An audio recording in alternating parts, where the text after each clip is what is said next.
afternoon, ladies and gentlemen. Thank you so much to everybody who has made the time to come here today.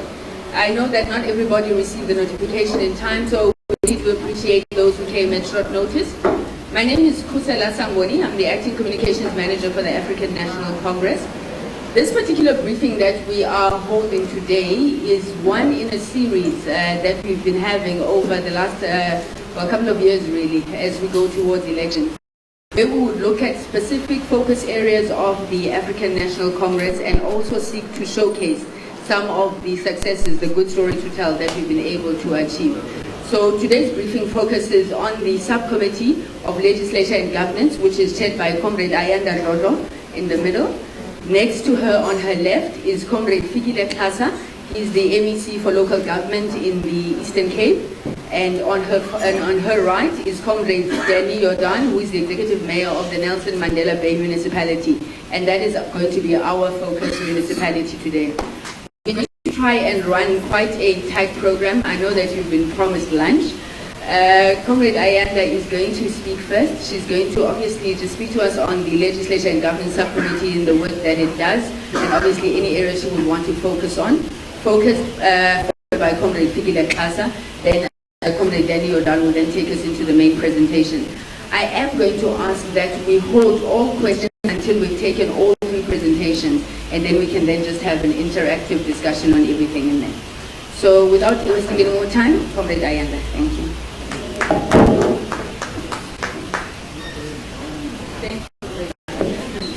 Thank you, Comrade Danny. You're the only one who's clapping hands for me. Ladies and gentlemen, thank you very much. I'm not going to say much because you've all read the ANC document of the 53rd Conference on LNG and the NGC resolutions on LNG, and they will tell you what it is that we seek to do as African National Congress in terms of effecting better service delivery to our people. One of the things that we've done in terms of Section 154 of the Constitution and the basic program of government is ensuring that we give support as government to municipalities to ensure that services of quality are delivered to our people, and getting the best of our people to take over in positions in municipalities to ensure that those services that are delivered are the best. As the DA says, this is Danny Jordaan, brought to you by Jacob Zuma. I will present him to you, brought to you by the African National Congress, an original of Port Elizabeth, as he calls himself. And we will also have Comrade Fikile Xhasa, who is also a member of the LNG subcommittee, but also a member of the NEC of the African National Congress. He is also one of those responsible for ensuring that he provides the necessary support to Comrade Danny Jordaan and also to the municipality of Nelson Mandela Bay, in line with the resolutions of both the 53rd Conference of the ANC and the NGC resolutions, but also in his capacity as the MEC for Local Government and Traditional Affairs in the province of the Eastern Cape. This is the province of legends, and Comrade Danny will not disappoint in his presentation on what it is that he has done in the 10 months that he has been in office. Comrade Xhasa, can you please come and just give an account of what it is that you have done as delegated by the African National Congress, but also in your capacity as MEC to give the type of support that was required for Comrade Danny to be effective in the work that was given to you. Thank you. Thank you very much, Program Director, Comrade Ayanda. It is correct, I'm a member of the subcommittee in the ANC, a member of the National Executive Committee, but tasked by the ANC after adopting the back to basics approach, we had to come into Nelson Mandela. And our coming in is informed by the Constitution of the Republic of South Africa, Section 154. It's something that we do across the country. The duty of COGTA, or cooperative governance, is to support municipalities. That is what informed us. Nelson Mandela was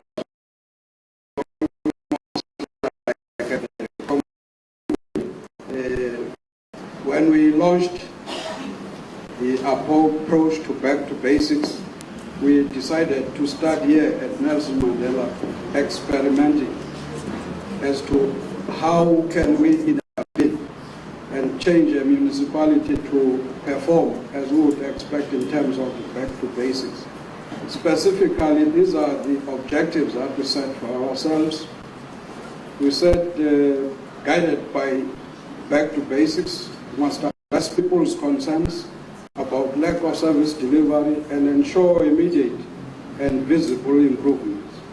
Should also create a sound base for economic growth and job creation, and entrench a culture of good governance and accountability for performance within the metro, both at political and administrative level. We also agreed to say, let's root out corruption and mismanagement practices, as well as stop political interference in the day-to-day running of the metro. Also engage metro key stakeholders and enlist their support to turn around the metro's fortunes. Stabilize the metro's financial situation, including accountability for reserves to sustain the capital investment program in the Nelson Mandela. In fact, since then, when we launched this, a program that was adopted by council, we have been witnessing progress. And when I say witnessing progress, generally what we put as a priority is to stabilize the municipality, and after stabilizing it, deliver services to the people. That's what we are witnessing generally across. So I'm sure then Comrade Danny will be able to take us forward from there. Thank you very much.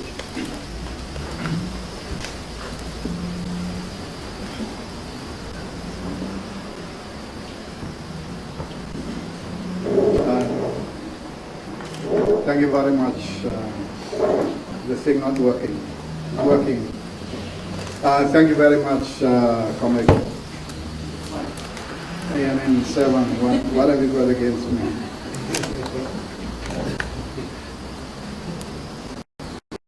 Thank you very much, Comrade Kasa.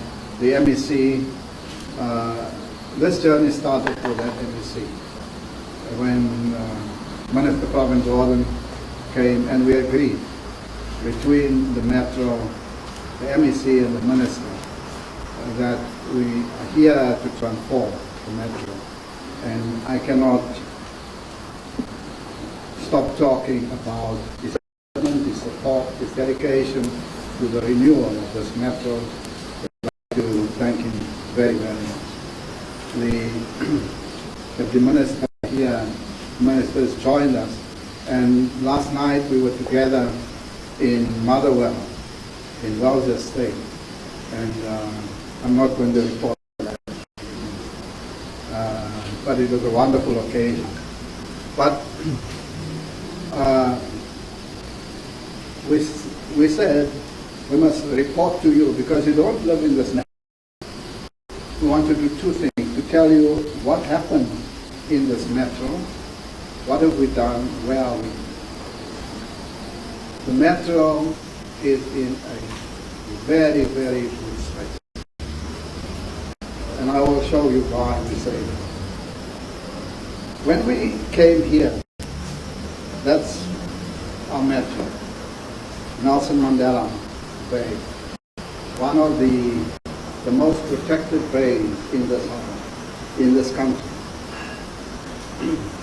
That is the icon that leads us in the value of this metro.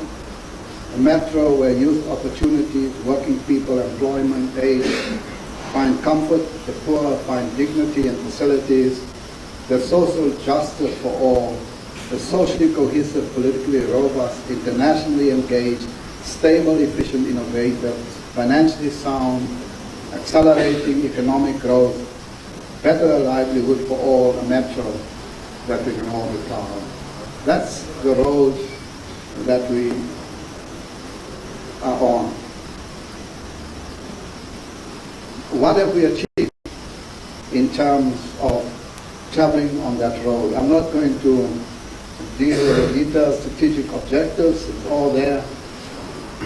Social justice, assistance to the poor. You can see already that we are giving assistance to 32% of formal households through this giving assistance to the poor.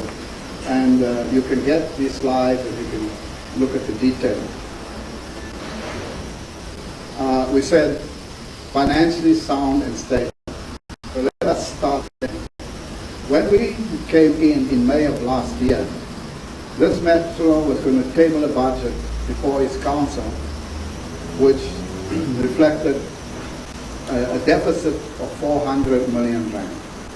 And the intention was to have a deficit for 400 million over 3 years, in other words, a total deficit at the end of a 3-year cycle of 1.2 billion.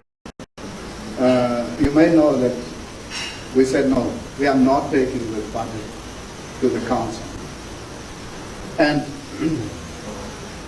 we reworked that budget and we presented a budget to council with a small surplus of 12 million rand. In the end it was 45. So it made a significant turnaround. Where did we cut? I'll just give you one major item that we cut. In that budget I discovered there was an allocation for overseas travel and international conferences of 250 million rand. I drew a line on it and said this is now zero.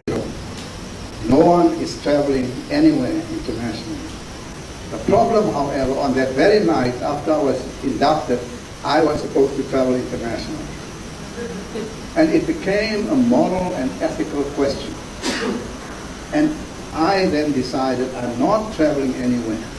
I cannot, in goodness and fair and in terms of my own conscience, say none of you travel. However, I have a back door for me to travel. We must all just stay here and focus and fix this matter until we all have both the money, the capacity, the position of this metro, that we can open that door. But that door is closed.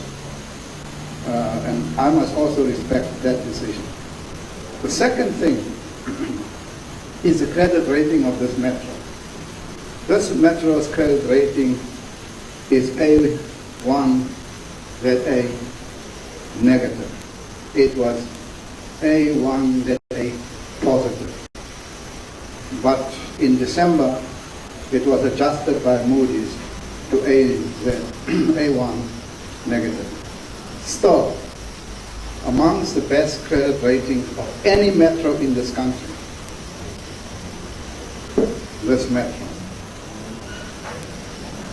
So, we have cash in the bank, we have financial stability, we have a credit rating amongst the best in the country, and we have a debt to GDP ratio that's among the lowest in this country. All the metros, you don't look at it and you'll find, in other words, financial stability we've achieved. And we are very happy that we are in that place. So don't let anybody say they are struggling financially. It's not true.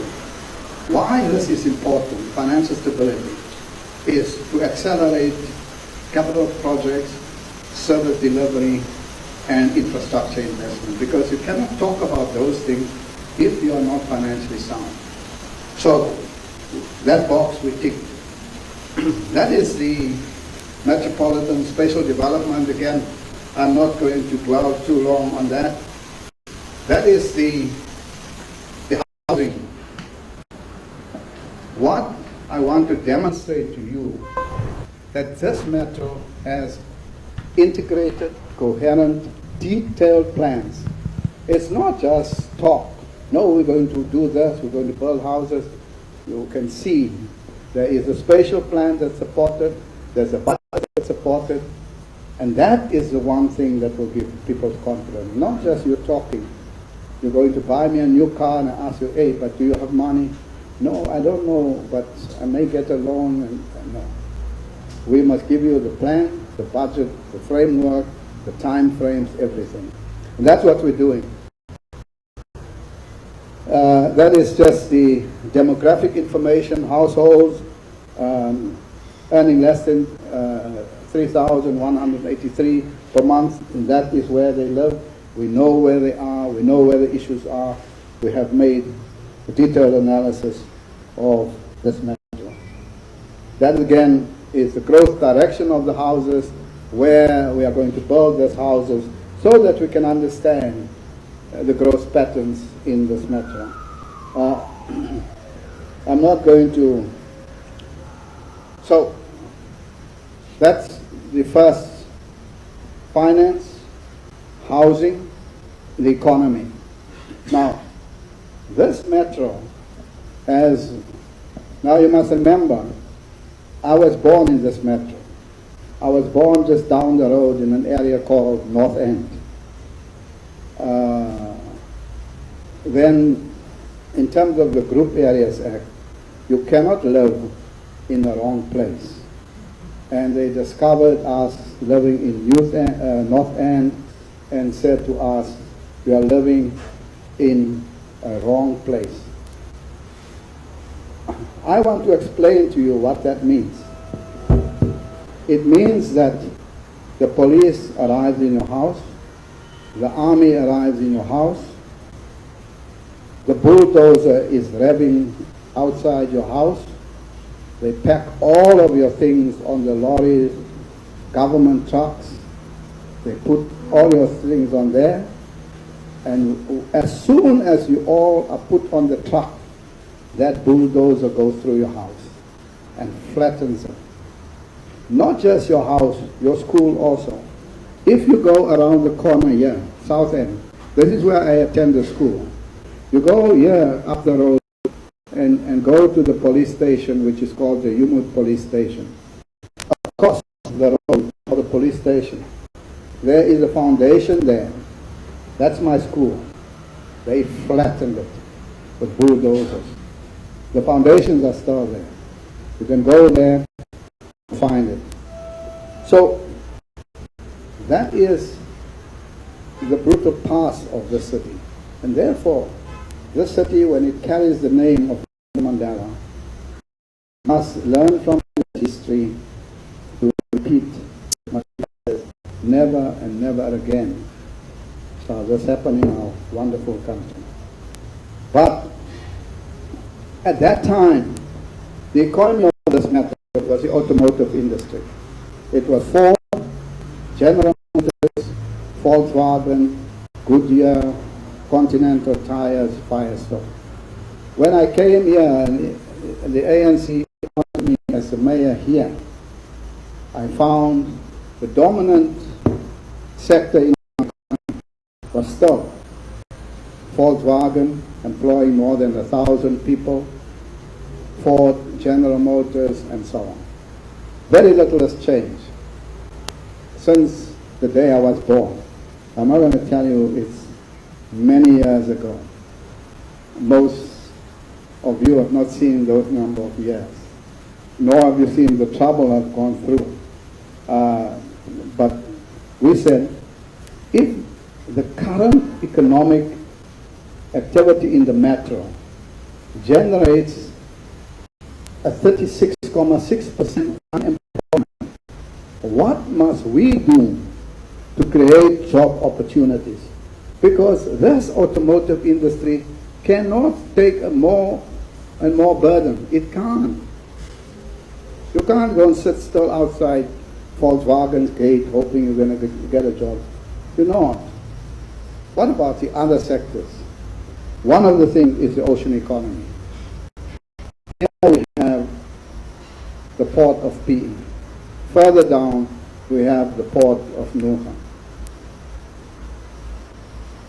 What about it? In the blue economy, already it's contributing 54 billion and creating 3,913 jobs in this country. What about this metro? So the metro has two ports, But also, most of the research on the ocean economy in this country happens at Nelson Mandela University. You go there, you'll find professors from Leeds University.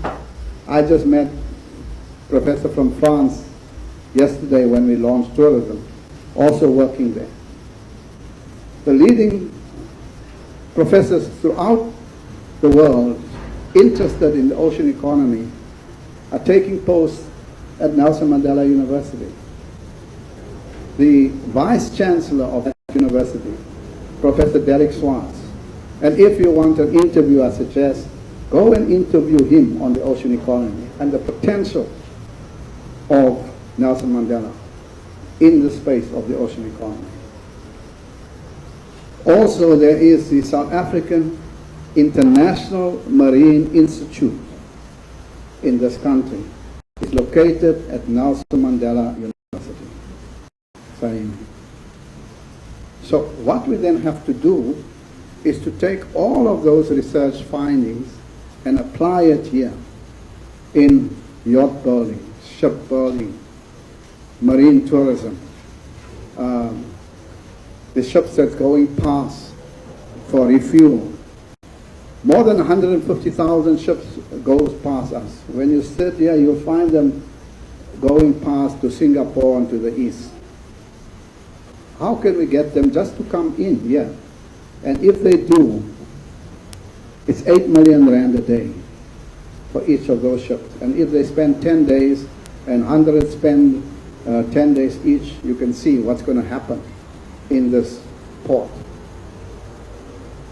So it is not, that's why we said, it is not change, it is transformation that you need in this economy.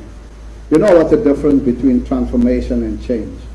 You must go to the dictionary and you'll see that transformation means you no longer believe in what you believed in. You've transformed. That's why in the church they talk about, I'm born again. You believe, you have a value and a belief system that's completely new. If you change, my son or your son will always say, you stop him and say, why are you doing this? No, I'm going to change, I'm not doing it again. Next week he's doing it again. It's just a decision that you take. Yesterday we saw, no, we didn't put up that poster. The next day you change, you say, no, we did put up that poster. That's change. Transformation is more fundamental than change. So we must transform the economy. The ocean economy is one of those things.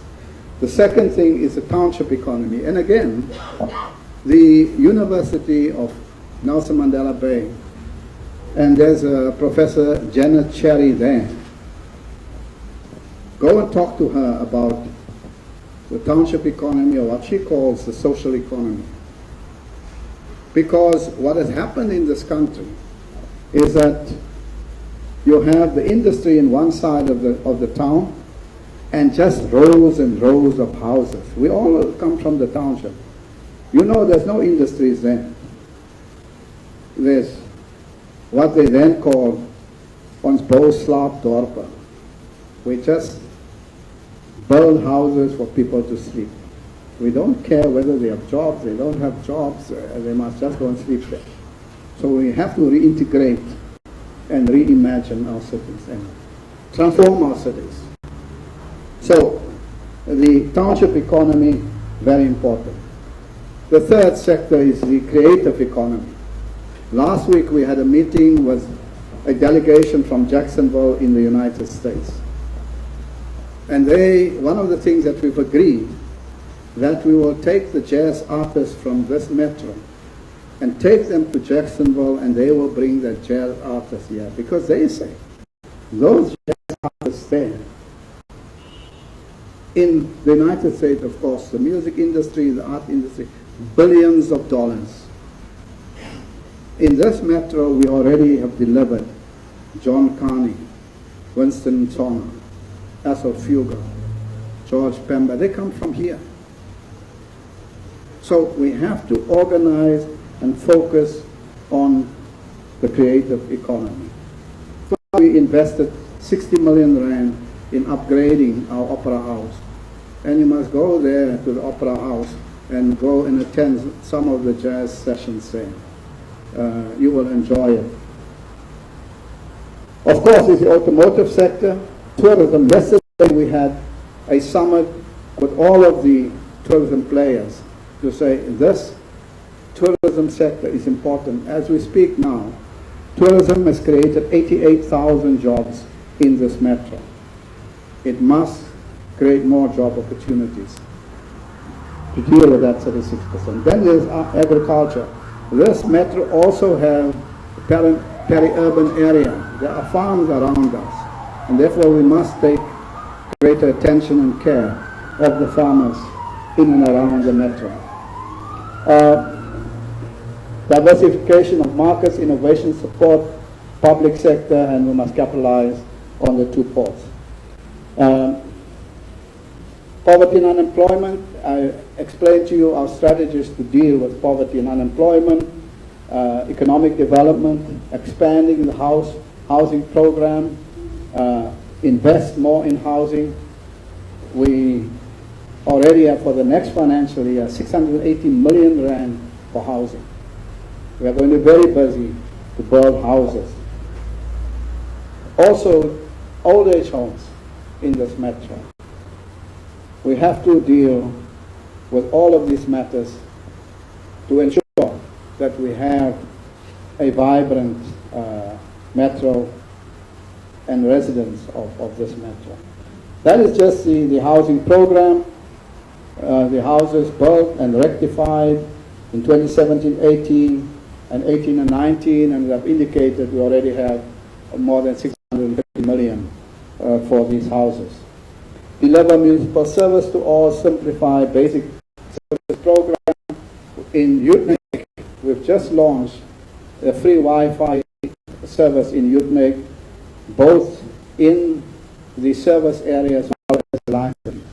There were many young people from schools and from the university there to access free Wi-Fi as we build the smart city in our metro. We also have Kucha IDZ just down the road. We have Mandela University that I've indicated to you. We have the development agency, and we have the business chamber. We have NEFCOC, we have trade unions, and we have worked very hard with all of them. So the bottom line is we want to demonstrate to you that Nelson Mandela Bay works. And if you walk the streets and you find that the street is clean and that you can get from one point to another in the city, then you must know the city is working.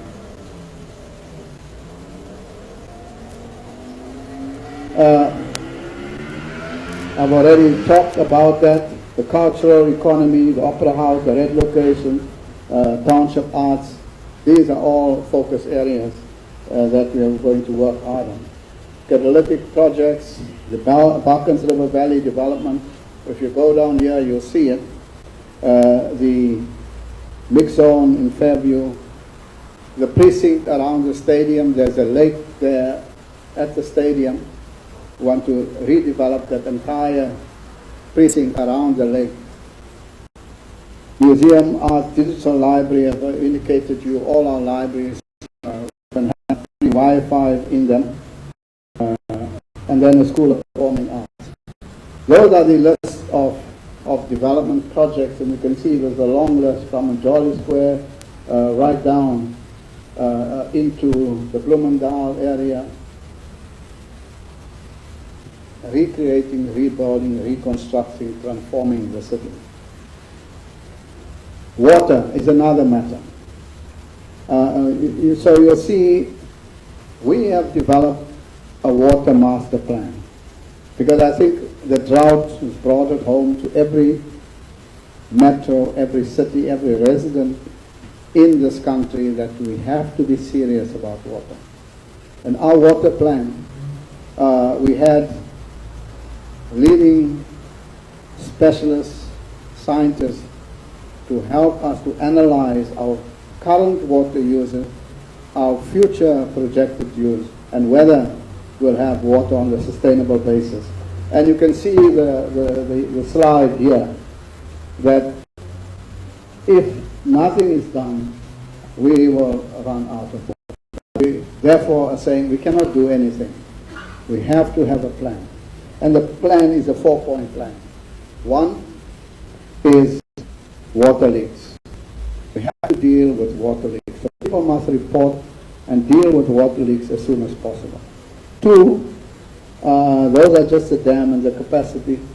I just want to, two is the capacity. Two is the build of the Nooit Gedag dam. We are increasing the capacity of the dam at Nooit Gedag. Three is the freshwater flats development out here at Kufa. There too, we will use that water. And then fourthly is the desalination, desalting the water. So those 4 programs will ensure that this metro does not run out of water. So we have the water master plan, we have financial stability, we have a clear plan on housing, which I showed you. That is just, again, where these houses have been built. You can see we are not, these houses are there. They've been built, people have moved in. There you can see it's complete. So let nobody say to you, we are not doing anything.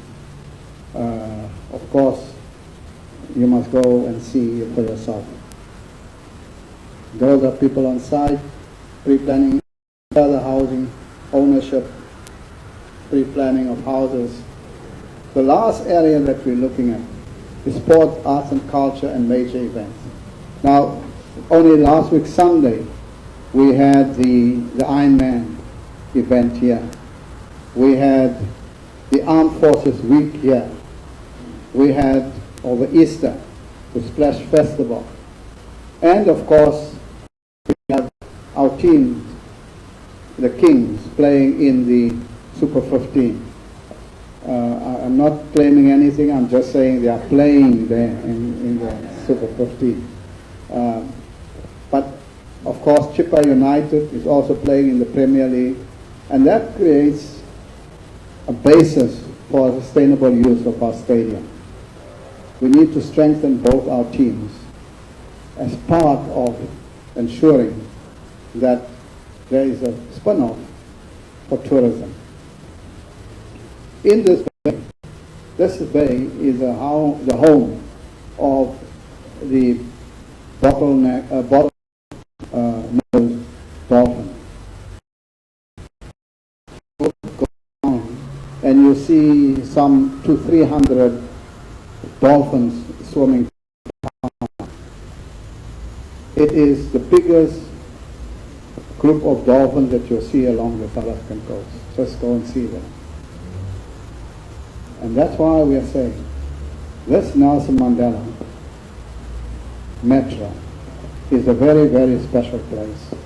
And we are going to return it to the people. And we've done in terms of the administration, because finally we talk about our administration. We have dealt with corruption in this metro. We have removed almost 29 of our most senior people in the administration. And the immediate impact we could see is the accelerated delivery of housing. We are now delivering in 10 months. We have delivered more houses than a determined commitment on behalf of all of us that we must have an administration that's efficient, and a metro that's accountable to the people. And so you'll find probably we are the only metro that takes its council meetings to the people. We had a council meeting in the Jabba Hall in New Brighton. We had a council meeting in Raymond Hall in Marlow. We had a council meeting in the hall in Helen Vale. We had a council meeting in the Hendricks Hall in Utrecht.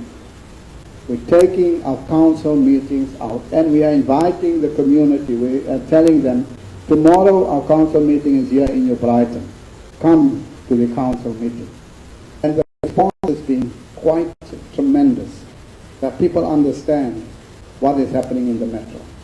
Secondly, we had mayoral imbizo, where again we went around to report to the community. This is the budget, this is the plan for the next year, tell us what are your problems. And we have created what we call a rapid response task team. And that rapid response task team consists of all the departments, so that if they find a pothole today, they must fix it today. If the lights out today, they must fix it today. If they can't fix it today, they must definitely fix it the next day. So, we want a responsive, engaging, interactive metro. And we are well down on the road. And that's why you'll find that the people of the metro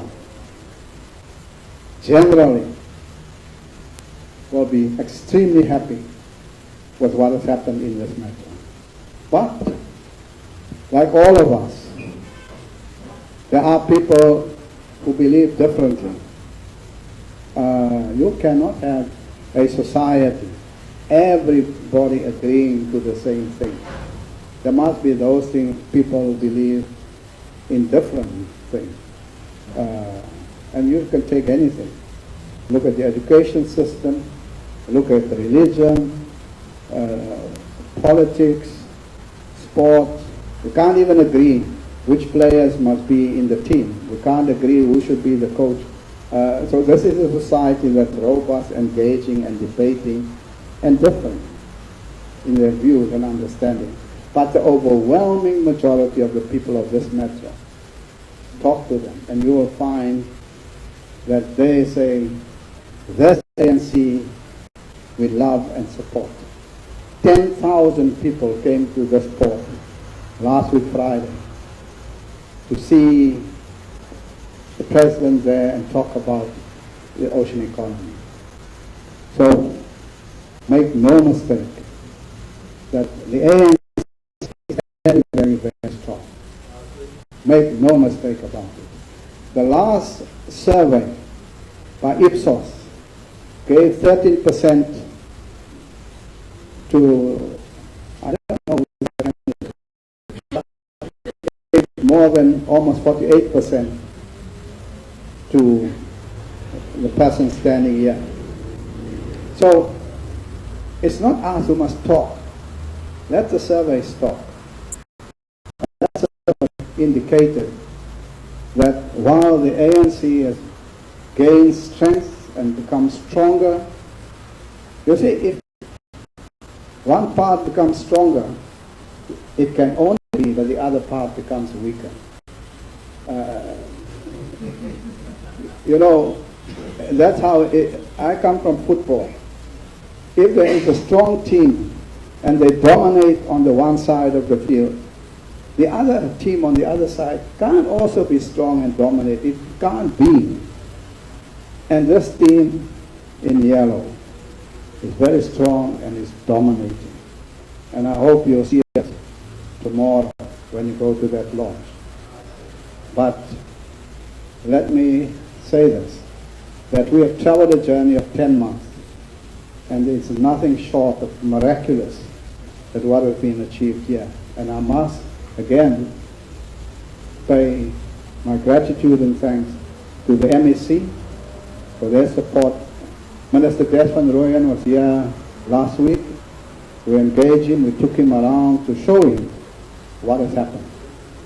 So we must, it's not because of us as individuals, because of the organization called the ANC. And I'd like to thank all of our leaders here. Thank you very much.